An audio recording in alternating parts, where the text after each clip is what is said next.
এজন সাংসদে বিৰোধী দলৰ ফাঁচী বজাৰত তেওঁ ভাষণ দি আছে যে মোৰ দেউতা 15 বছৰ অসমৰ মুখ্যমন্ত্ৰী আছিল।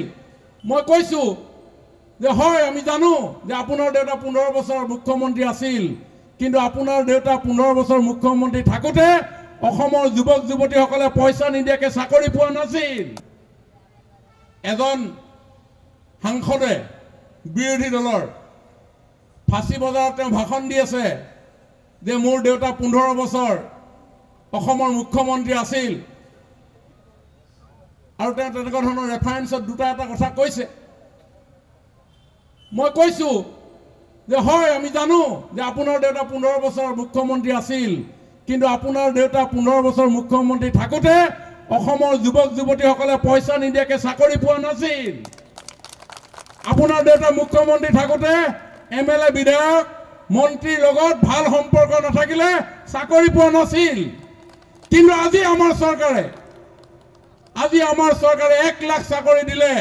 আজি আপোনাক মই চ্যালেঞ্জ দিছোঁ, फांसी बाजार हिंदी तो आप बुरा है बहुत बात, मैं आपको चैलेंज दे रहा हूं, आप एक कोई एग्जाम्पल खड़ा करके दिखाइए तो 1 लाख हिमंत बिश्व शर्मा जी का गवर्नमेंट ने चाकरी दिया है।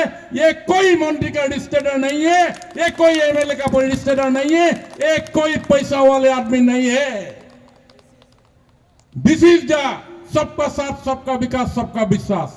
ये दरिद्र नारायण हेवार सरकार, ये सबका साथ सबका विकासर सरकार।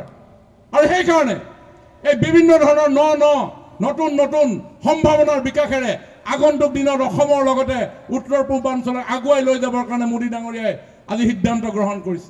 আৰু তাৰ ফলত গেছ বেছ ইকনমিৰ পৰা আৰম্ভ কৰি আমাৰ ৰিফাইনাৰী এনহেন্সমেণ্টৰ পৰা আৰম্ভ কৰি আজি বিভিন্ন ধৰণৰ পলিচি নিৰ্মাণেৰে আজি কেন্দ্ৰ চৰকাৰ আৰু ৰাজ্য চৰকাৰখনে দুপে আমাৰ নৰ্থ ইষ্টক আগুৱাই নিয়াৰ পথ সুগম কৰিছে।